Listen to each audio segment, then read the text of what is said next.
So, good morning, everybody. Just want to welcome everybody to this talk.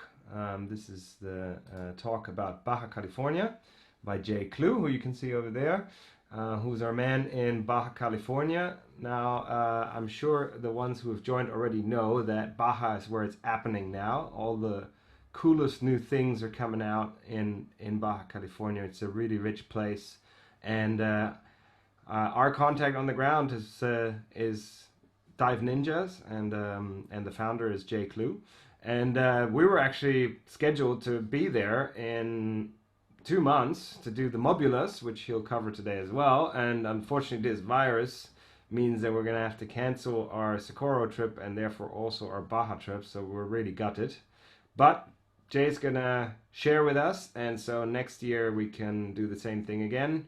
And he's basically going to give you an idea on all these amazing things they have throughout the year, because Baja has a full calendar. It's like every month's a different thing, which is really amazing. So, yeah, with no further ado, I'd like to switch over to Jay. All right, let me get my screen set up real quick, guys. You got to enable screen sharing for me. Yeah, that should be done now. Who can start? Okay. Yep. Perfect. Maybe one word before you start about the Q&A in the chat, guys. So if you could just put your questions into either the Q&A or the chat, then I'll be looking at that while Jay is doing his talk. And then at the end, I'll sort of like give him the questions one by one so that, you know, he doesn't have to read and talk at the same time. So if you do have questions during his talk, please pop them into the Q&A in the chat and we will get to them at the end. Awesome. Thank you, Simon. Thank you, everyone, for tuning in tonight. Good evening to everybody, or morning for some of you, too. I hope everybody's okay out there and there's no zombie apocalypse taking you out or anything like that. Once again, thanks to Simon for having me on today. Hopefully, you guys will be able to get out here, you know, when all this is over and everything like that, so we can show you some more of Baja. But in the meantime, tonight I'd like to talk to you just a little bit about some of the exploration and conservation work that we do here in Baja. Kind of in hopes to introduce you to this incredible place that I call home. So let's get started. First, to start, we can start with who I am, or rather how I got here in front of you. The short version starts, we'll say, once upon a time, not many years ago, in a not very far off Spanish island.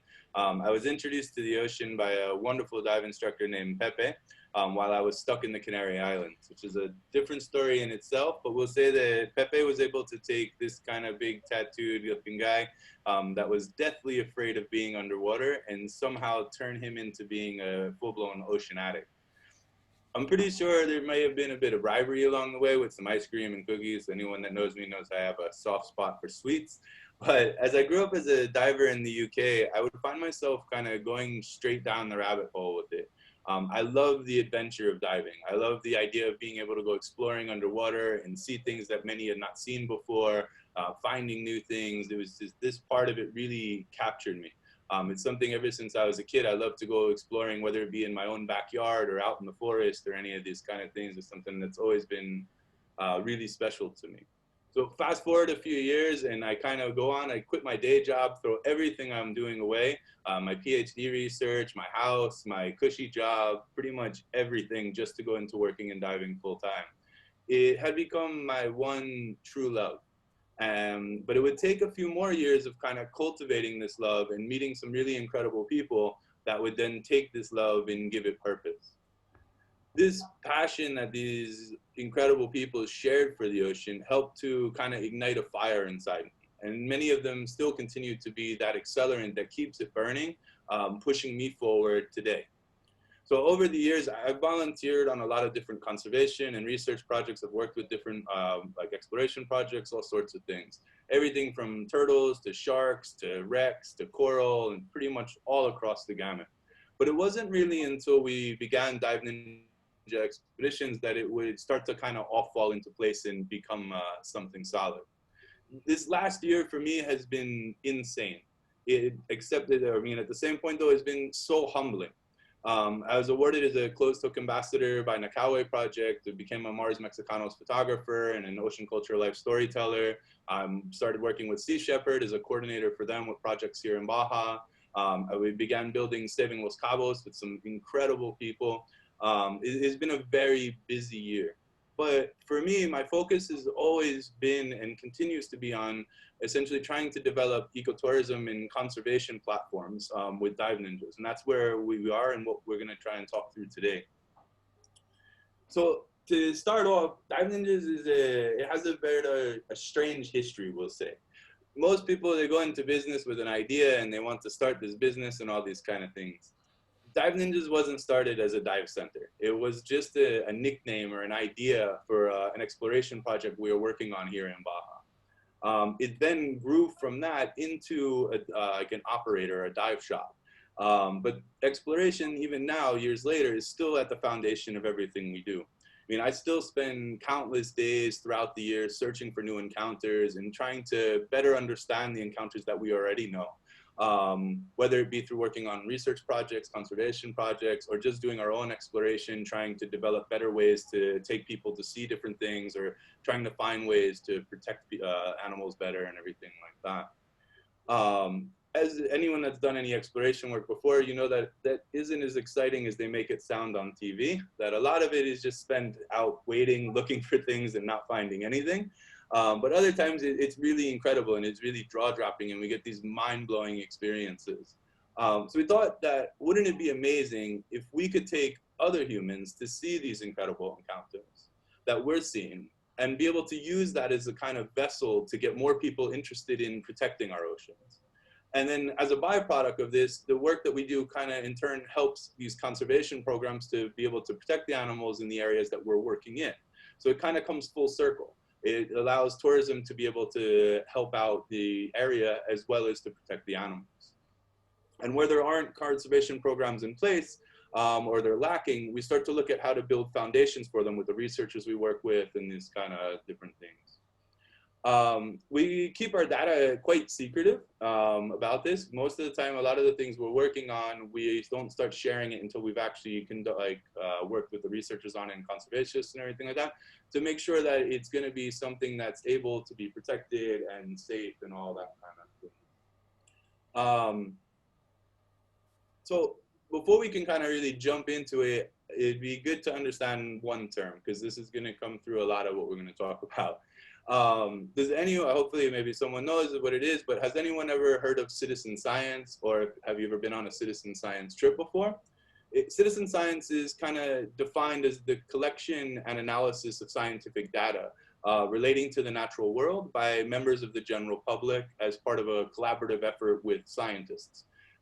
This is a very fancy definition that basically says that it means normal people like you and me can work with scientists to help collect data and help to do research and these kind of things. It's kind of like you get to be a biologist or a scientist for the day, and in turn it gives the scientists a way to conduct their research and a free platform to do research on. It also can help them with funding and these kind of things.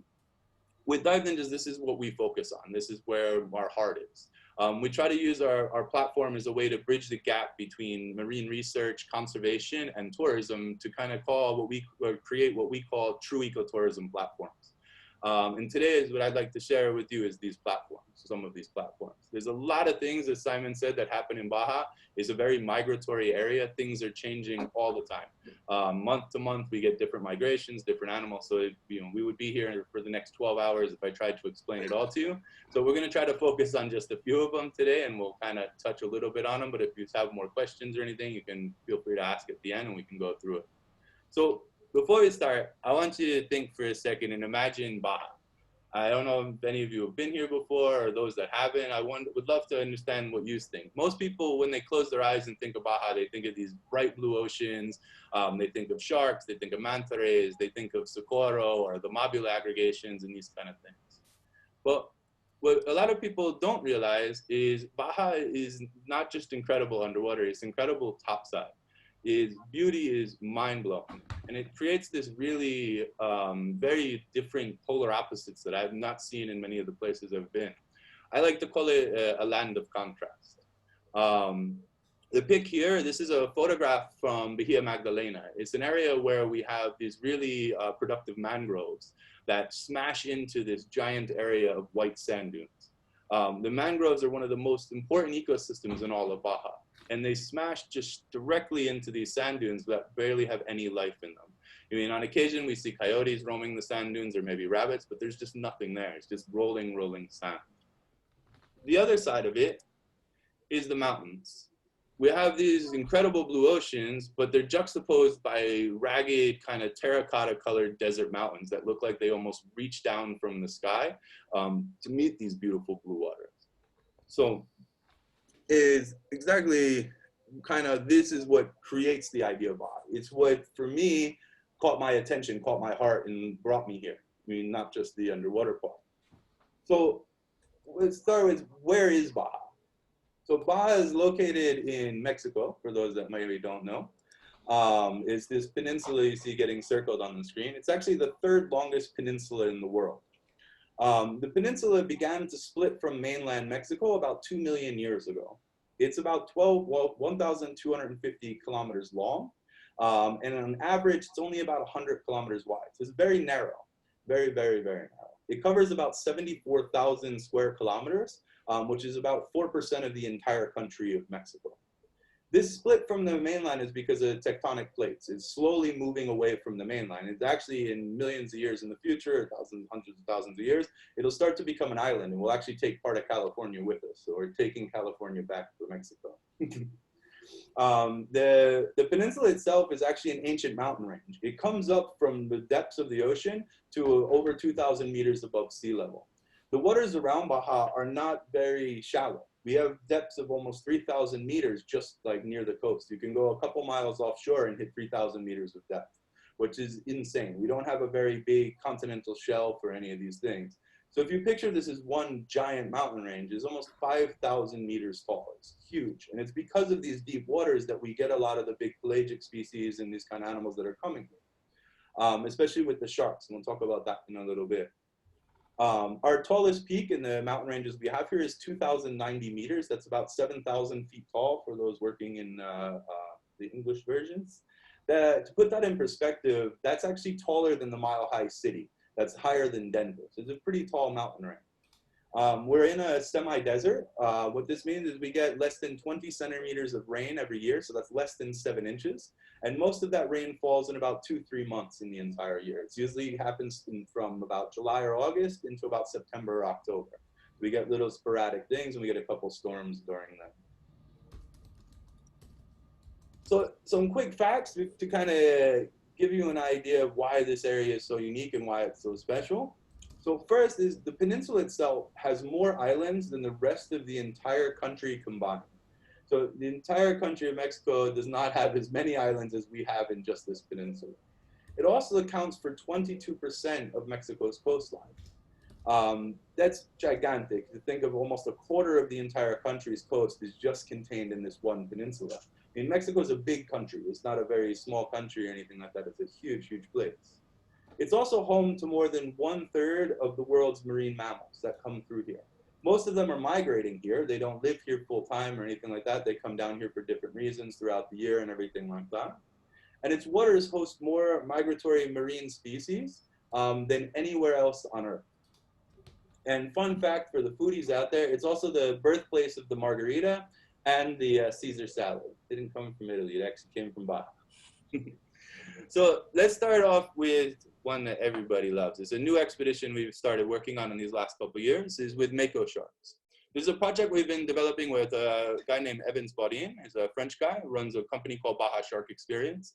Evans has worked with sharks all over the world for the last 12, 14 years or so. He used to work with Bimini Shark Lab. He worked in Malapascua, French Polynesia, bull sharks in Playa del Carmen, and now he's been in Cabo for the last few years. With him and some of the shark researchers we work with, the shark scientists that are based here and everything like that, we started developing projects to look at the Makos sharks and trying to see what can be done with them. As you know, they were just added to CITES this year. You probably already know. They're an incredible creature. They're one of my favorite sharks in the world. There's just something about them. They seem so powerful and aggressive, but they're so curious at the same point. They're really, really beautiful to be in the water. So Baja has over 14 species of sharks that live or visit its waters throughout the year. We get Bako sharks, blue sharks, smooth hammerheads, scalloped hammerheads, thresher sharks, silky sharks, great whites, tiger sharks, bull sharks, lemon sharks, black tip sharks, white tip reef sharks, and even whale sharks. I always feel like I'm singing a song when I start naming out all the sharks that we see. But for me, this is actually a photo here of the silky shark aggregations. In the summertime here in Baja, we get these massive aggregations of silkies that are coming to mate and everything like that. And they tend to hang out near the surface. So you can get in the water at times and see something like 30, 40 of them around the boat. It is really, really cool to see and like to be in the water with. But for me, like I said, my favorite is the Bako. They're one of my favorite sharks in the world, and definitely my favorite that we see in Baja. There's just something incredible about the way they move, the color of them, the way their body's shaped and everything like that. But they're also amazing animals. They are the fastest shark in the ocean and one of the fastest animals in the ocean. They're able to reach bursts of speed up to 74 kilometers. It's insanely quick. They can't sustain that. Their normal top speed is around 45, 46 kilometers an hour, but they can burst really fast and then slow down and then hold on to 46 kilometers or so an hour. They can also launch from the water 9 meters. That's mind-blowing, 30 feet out of the water that they can launch into the air. It's incredible. So with the sharks in Baja, we work on a lot of different projects, a lot of different things. One of the things we had, one of the big, my favorites, and it was a complete accident, so I can't really take credit that we were doing anything special, is we discovered the first small-toothed sand tigers here in Baja about 2 years ago. It was mind-blowing. We were on a dive, and they happened to come up from the depths and followed us up, and I was completely confused at what we were looking at and everything, but amazing to find out that they'd never been seen here before. The sharks that come through these areas, a lot of them are navigating the tectonic plates and deep sea ridges throughout the Eastern Pacific. They come on into the Sea of Cortez side or up the Pacific and everything like that. There's a lot of researchers here. There's an organization called Migramar that works all throughout the Eastern Pacific, from all the way down in Galapagos, through Malpelo, Cocos Island, Coiba, all the way up through to Socorro and even into Baja. And a lot of what their research looks at is they're trying to figure out how sharks are moving back and forth through these different areas, and whether they're making large transits between these different islands and all that. But what we have learned, or what they have learned, is that they're following the essentially like deep sea ridges and tectonic plates using the magnetite, the mineral inside the rocks. We also believe that there's a lot of nursery areas here for different species and everything. That could be one of the reasons that some of them come here. For the Makos, they visit us every year from January into May. We run expeditions for them. We'll actually be releasing that information very shortly. But we run that at the height of the season. It's March and April, which is when we get the most interaction with them. It's also a good time that we catch, a lot of times we'll see blue sharks with the Makos too, which are another really silly shark to see. So we move on to the next one, is talk about our Mobula rays, or I like to call them the floppy sea pancakes. This is one of the first projects we started building in Baja, and it's actually moved a lot over the years. We started working on it in Cabo, and then we moved it to La Paz, and then again, and now we're working in an area that I'm not allowed to say the name because it's one of our secret spots that we try to keep very secret because it's a remote area with insane aggregations. For this, we work with a woman named Marta Palacios, who's a Mobula researcher. She's a scientist working with Leos Cacuna. And we've developed a project with her where the guests come and they get to work with her for the week while swimming with these incredible animals and learning about them. But they also get to see, like, you know, be involved in more hands-on research and everything like that. Really, really cool. The rays here, they form what's believed to be the largest ray aggregation on Earth. The aggregation can see multiple schools, not just one big school. It's actually multiple gigantic schools all over in different areas of Baja, estimated to number upwards of 10,000 individuals. There's been reports of schools, actually National Geographic had a report when they did a project out here that they estimated there was over 15,000 mobulas from the drone footage and everything. It's insane. It is a mind-blowing experience. These guys aren't gigantic. They're not huge like their bigger brothers, like the manta rays or anything like that. They're actually one of the smallest of the Mobula species. They grow to be about 1 meter wide in total at full grown.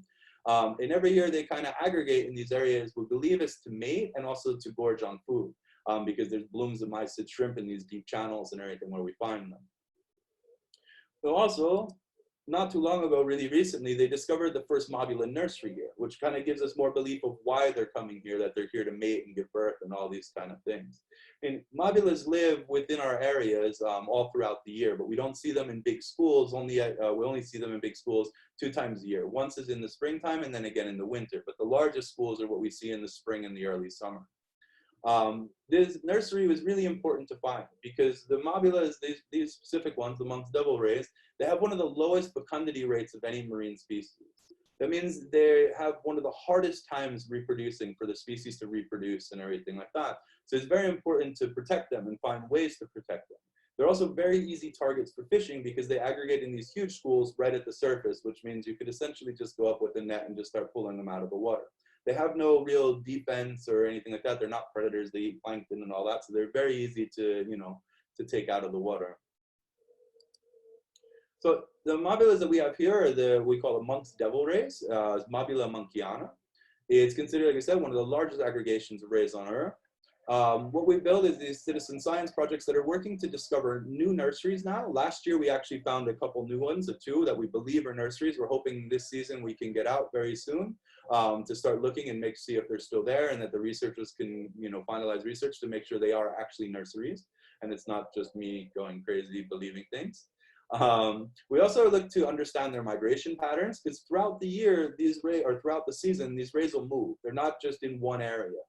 We start seeing them in the north, like in the far north at first, and then they slowly start moving down the coast. So for instance, in July, we won't really see them in the secret spot that we work in, but then we'll find them in Cabo. So they're kind of moving around, and we don't know if it's the same rays moving or if the aggregations are separating, and that's a completely different aggregation coming in from a different area. We're also working to try and better protect the species and do this through management plans and different kinds of ideas for sanctuaries and everything like that. We're starting to build a plan here in Cabo right now, as well as another one in our more secret area to try and protect them from fishing and from boats and these kind of things. So the season for them runs from April to July, and it moves in, like I said, it's in different areas and everything like that. We run our expeditions from mid-April through late June because I find, one, this is when we get the biggest schools, as well as the best visibility for it. And it's all done in kind of our secret area and everything like that. After late June, they start to move away from that area, so we don't run expeditions anymore, but you can still see them in Cabo and these kind of places, as well as La Paz too. One of the next ones is something for me that when I first went to see this, I was completely blown away when we first saw this. The striped marlin in Baja, we call it like chasing lightning. These guys are incredibly fast and just mind-blowingly beautiful. This is a project we built with Makos project, if anyone's familiar with that, with Gina Domingo and them. They normally work with sharks, but in the last year, last couple of years, they've been starting to move out and work with different animals and trying to protect different animals. But getting in the water with these guys is like a pure adrenaline experience. Striped marlin are able to hit 80 kilometers an hour in almost a blink of an eye. They're insanely fast and they have super high torque. They can go from basically standing still to like lightning, really, really fast. It's incredible to see. We have these gigantic bait balls that come together in the autumn here, and they start moving down the coast. Bait balls of sardines and mackerel and everything like that. And the marlin come in to hunt them. These marlin are all coming together to hunt. So you don't see just say 1 marlin or 2 marlin or something like that. We can actually get like 30, 40 marlin on a bait ball. It is insane to see in the water. But it's not only marlin. We see all sorts of things. And one of them that we see that I find the funniest thing is they work a lot with sea lions. And you'll get big packs of sea lions on the bait balls. And these big packs of sea lions work with the marlin. They actually work together, fish and mammal working together to hunt. You'll see them work together to bring the bait balls to the surface or to compact them together.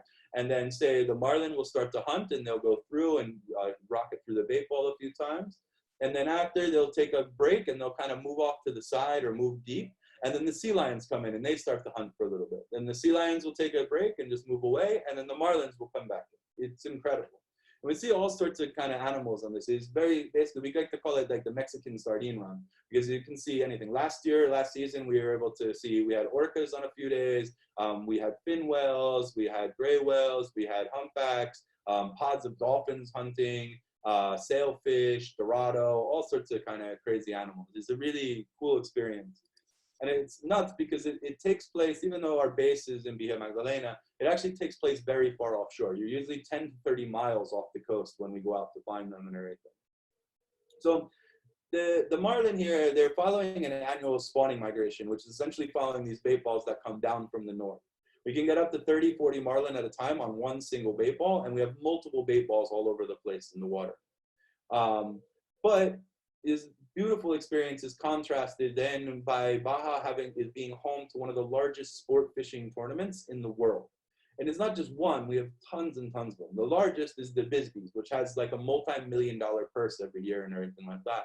This also happens in the autumn, which times exactly with the spawning aggregations and migration and all that, which is really sad because as we know, like fishing competitions, they're looking for the biggest animal. And with marlin and these kind of superfish, the biggest animal is usually the female, and even larger is the females that are ready to spawn. So you're taking them out of the gene pool, you're taking them out of the ocean, unable to be able to spawn and all that. This is kind of what began this whole project. Is Reggie is a close friend of ours from Makos. Me and her were talking one day. She was at the Bisbees tournament, and she was really broken up by it. And she was sending pictures and everything like that, and these, carcasses of marlin hanging in the marina, and little kids taking their pictures with them, and all this stuff. And like, it's just mind blowing. Like, I mean, it's something for me I don't really understand. I don't fish and these kind of things, so I don't really get the idea of it. I mean, I have no problems with fishing, artisanal fishing, and these things, but I find it strange that we can host these massive tournaments during a season when we also have these animals here that are ready to spawn and all that. So from that, we developed this project together. We started to change our original striped marlin expeditions and build that into a more citizen science project. And this is kind of based on an idea is that this area is the only known spawning area for striped marlin in the entire Eastern Pacific. The only other spawning areas that we know for striped marlin are in the Western Pacific and in the Indian Ocean. It's on the complete other side of the world. This is the only one that we know that they come to spawn. It's been proven by the scientists. So we wanted to look at how we could protect them. And to be able to protect them, we would need to create a sanctuary, which then in turn, needs research and all this and understanding the migrations and movements of them and all that and why they're here. So we developed this project with Makos to start collecting population data, census data, and all these kind of things to start laying the groundwork. And we were really excited at the end of last season. We were contacted by one of the directors at CICIMAR, which is one of the top marine biology institutes or universities in Mexico. And he's actually been working with marlin for a very long time, for about 20 years or so. And he wanted to join the project with us and see how he could help us to work to protect them and work to further the research in this area. So now we're working on revising the project for this coming season, which starts in October. So really, really, really excited for that. The marlin season, it runs normally from September to December. We run the expeditions from usually the beginning of October until about early December, and they run out of Mag Bay. The idea of that is the same as the peak of the season. In September and in late December, the sightings start to get more sporadic, so we like to have a more guaranteed way of getting out to see them. And the last thing I'm going to talk about today is one of our big friends here, what we like to call our gentle giants of Baja. In Baja, we've got a lot of different whales that come through here and everything like that. This picture here is a baby gray whale, a very young calf that is actually riding on the back of his mom. He's holding onto her back as she dives down under the water, and they're right next to our boat. I'm actually not in the ocean. I'm hanging over the side of the boat with my camera and just took a couple of quick shots under the water. With the gray whales, or with the whales in general, we run two different expeditions. I kind of talk a little bit about both things as we kind of go on. But to start, in Baja, we have a lot of different whales. We've got gray whales, humpback whales, fin whales, sperm whales, minke whales, hybrid whales, blue whales, as well as orcas, superpods of dolphins, and a lot of other marine mammals that come through here. A lot of them are here in the wintertime. They're coming down here to mate and to give birth. They like to use the lagoons and the bays and everything like that to raise their young because it's safe from predators and these kind of things. And the water's a bit warmer, for them. So they raise their young, they give birth, they mate, and then they make their way a long journey back north. The longest of all of them is the gray whale. They have the longest journey of all of the whales that are coming here. They transit almost 18,000 miles to get down here, coming all the way from out in Alaska, all the way down to the Baja California to go to the lagoons. And these gray whales have a very weird story in Baja. If you talk to any of the old timers or anything like that, the old fishermen in the villages and everything like that, you'll hear them call them devilfish or pez diablo. They call them devilfish because back in the day, Gray whales, when they were being hunted, when whaling was still big here and everything, they were very different than most other whales. If they tried to harpoon a gray whale or they tried to go after the calf or anything like that, the gray whales would turn and attack the boats. And they'd actually, there's many stories we hear from the old timers of their grandfathers and stuff like that, actually being killed by gray whales, having their boats sank or being attacked and all these kind of things.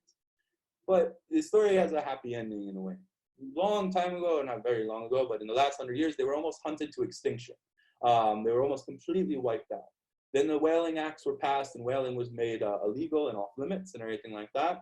But these kind of stories still persisted in a lot of the areas we have here in Baja, a lot of the smaller villages and everything like that. And the story goes that one day there was these fishermen out on a boat in one of the lagoons, and they noticed a gray whale surface, and they started freaking out because it was slowly moving towards them, and then it went back under the water. As it surfaced again, getting closer to the boat, they thought that it was coming to kill them. They were freaking out and everything like that.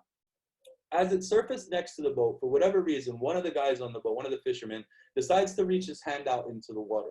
And the gray whale comes out of the water, picks his head up, and touches his nose against the fisherman's hand. And this is what they call the truce with the devilfish here in Baja.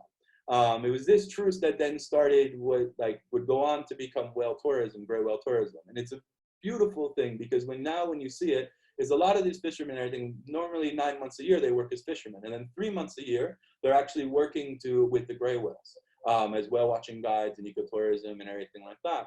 And the gray whales themselves, they have this really peculiar behavior that we don't see in any other animal.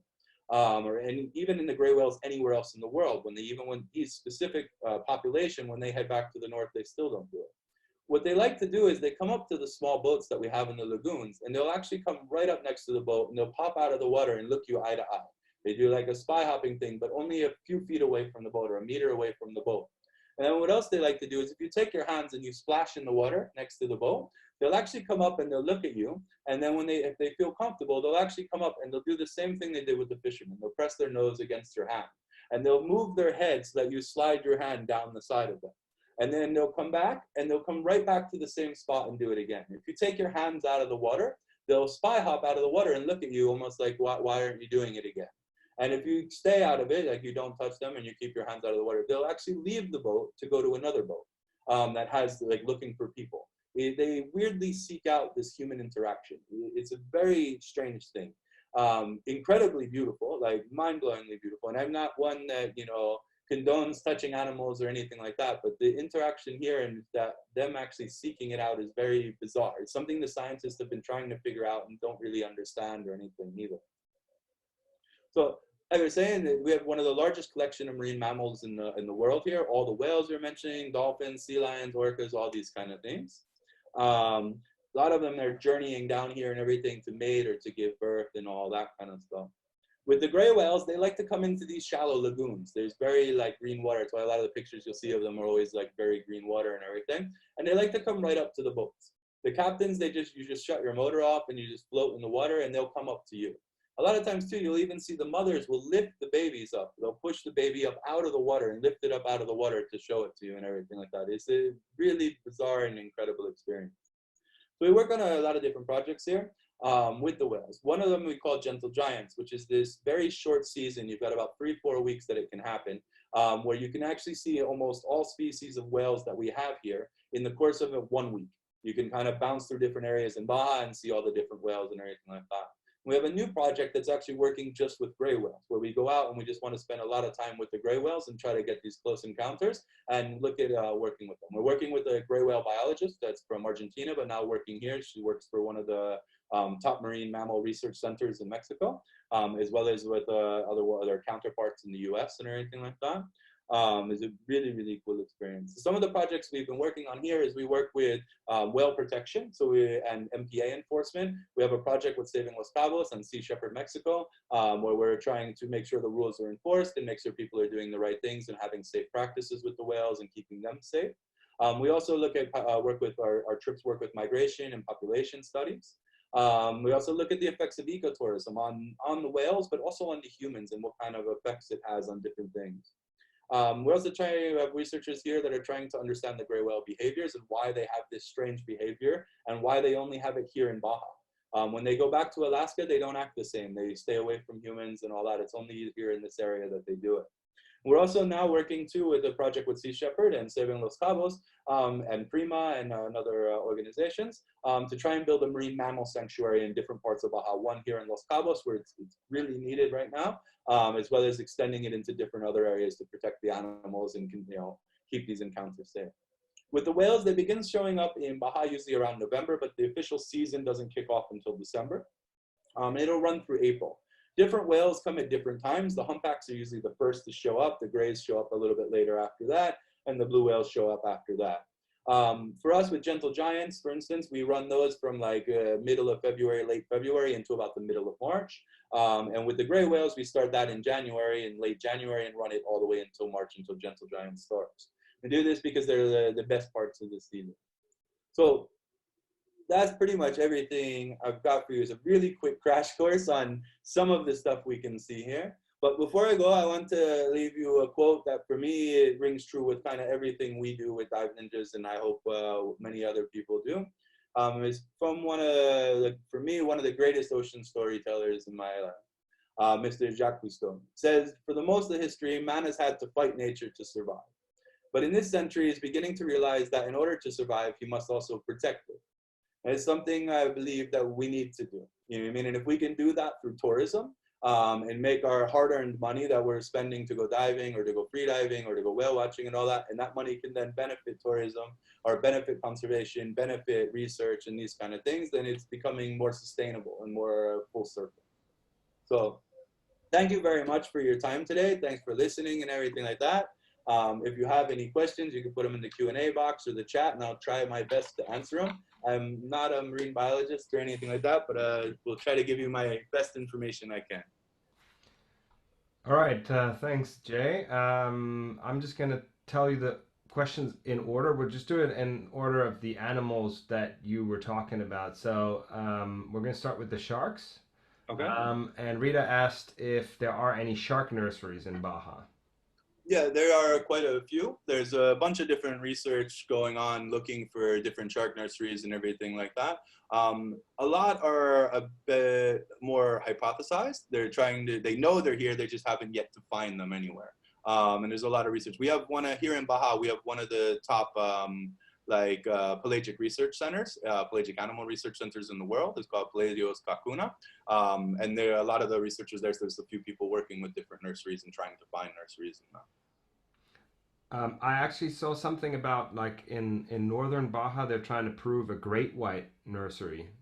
Mm-hmm. Yeah, there's another new one that's coming out too. It's interesting. Then Morgan asked that some sharks migrate to Baja, but what species stick around all year? So which ones do you have all year round? So the whale sharks are essentially in different parts of Baja all throughout the year. They tend to stay in the Sea of Cortez. They just move.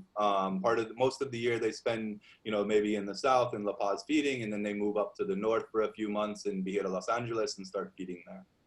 So they stay in the area. They just move to different ones. The bull sharks in Cabo Pomo, they used to only come in the wintertime, but they believe now because the Pomo Marine Park has become so productive that the bull sharks aren't leaving. They're staying there pretty much all year.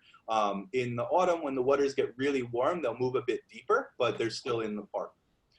We also see the white tips pretty much all year. The white tip reef sharks stay around all year. And that's kind of it. There's a lot of other sharks like scalloped hammerheads we can see at any time in the year. It's just certain times we have a better chance of seeing the bigger schools or seeing them at different spots. So then if we go, so we've got one more shark question. No, sorry, we did answer that one. So then let's go to the rays. Lexi asked, what is the lifespan of the mobulas that migrate to Baja?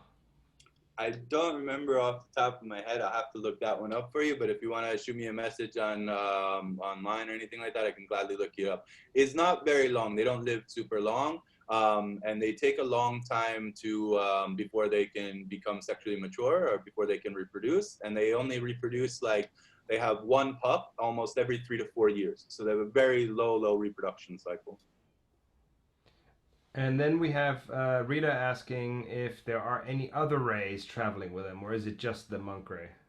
So the monks tend to stay together. We do have a lot of mobula, different species of mobulas. We have actually 5 species in Baja, but they don't tend to be together. Only the monks devil rays are the ones that make these gigantic schools. But last year, we actually witnessed something during one of the expeditions that we had never seen before, and we've asked a lot of people, and they've not really seen it either, is we have drone footage of a mobula ray, like a huge school of mobula rays, kind of spiraling at the surface. And off to the side of it is another mobula ray coming from the distance by itself. But with it is traveling about 10 golden cow-nose rays. And they follow right to the school. And then you see the golden cow-nose rays start to join into the school and start circling around. From what the researchers were telling us is they believe that because the cow-nose rays they eat something different, they have a different food source, that they're not competing for food, that they may have joined the school as a way for protection if there was something else in the area, a predator or something like that, or it could just be a social behavior that we have yet to witness. And then there is the question from Pauline, if there are orcas there hunting the mobulas. Yes, yeah. Well, the Mobula season is one of the best times that we do see orcas. We have resident populations of orcas throughout here, but they're transient populations. So they don't live in one specific area. They're constantly on the move and living in open ocean, and they come in to hunt. They come in to hunt the mobulas, they come in to hunt the whales, et cetera, et cetera. So they do, with the mobula ray season is when we tend to see them more often. Probably because it's like essentially like an orca buffet, because they're very easy to pick off. There's some really cool footage from some guys out here like Eric Higara and Christian Wiesel that caught like the orcas kind of shooting through a school and slapping them with the tail and knocking them out and all that. We had a guy actually where the orcas were hunting and they took the mobula and passed it to the divers in the water, like as if they were trying to throw it to them like a toy.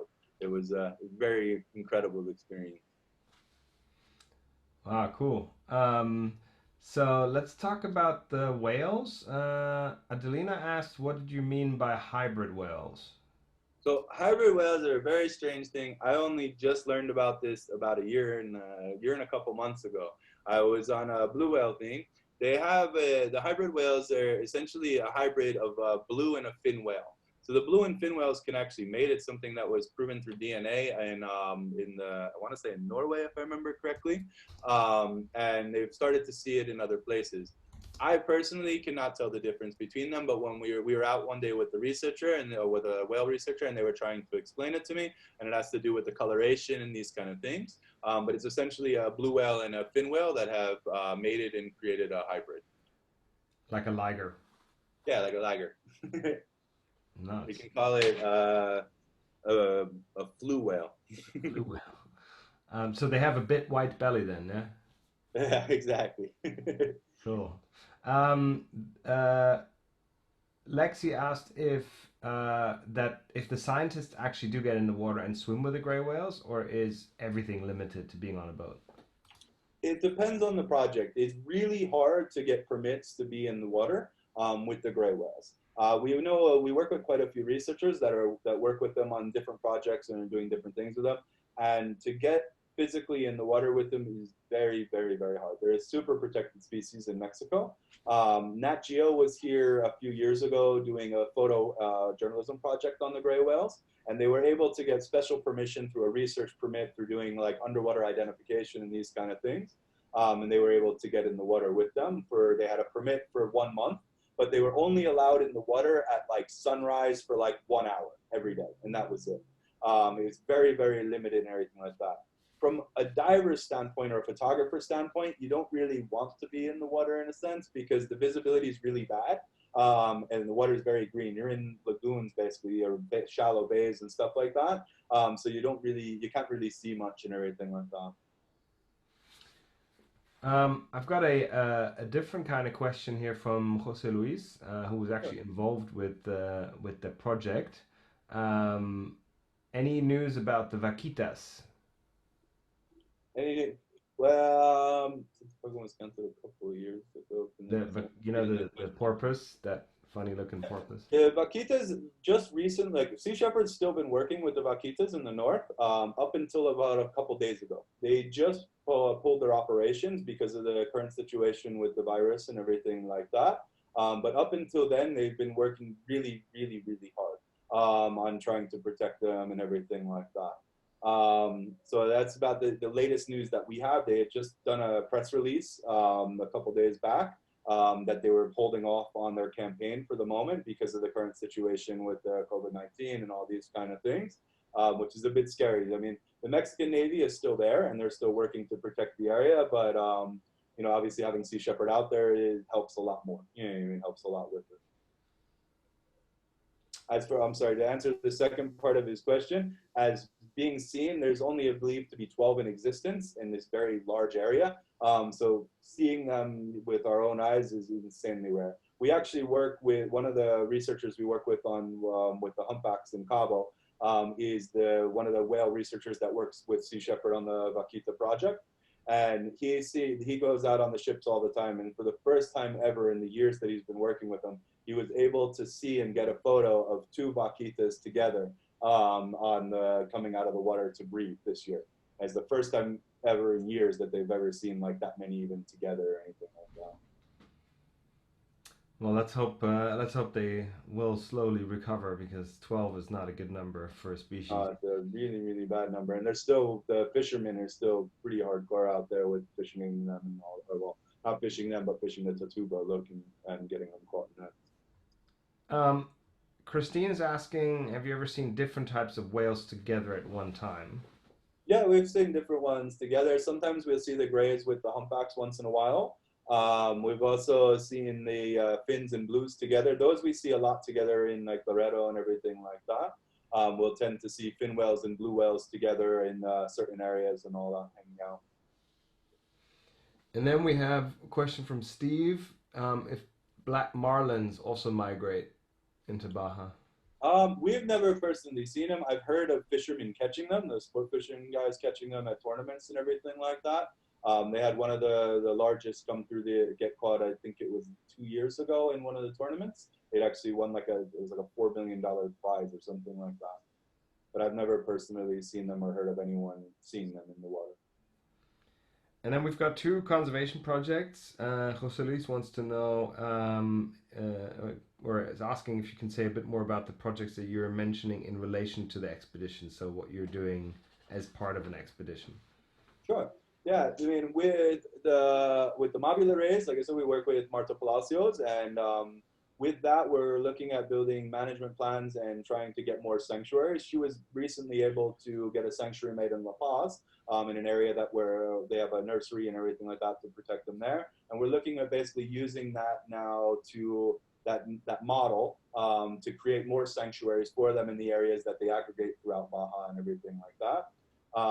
With the whales, with the humpbacks, we work working with Sea Shepherd and Saving Los Cabos, as well as Prima and Mamape and these organizations, to one, monitor and enforce marine park regulations, to stop with bad practices with whale watching and these kind of things, as well as to try and protect them and put better regulations in place and put better protections in place for them. Prima has also been working on trying to build a marine mammal sanctuary in Cabo. In the north with the gray whales, there's a few different projects going on with them, trying to protect them in different areas and everything like that and extend their protections. With the marlin, we actually just had a meeting the other day with a bunch of organizations. It's really awesome. We had a lot of the operators that work with striped marlin, plus a lot of the conservation organizations in the area that want to do it, plus the researchers in the area.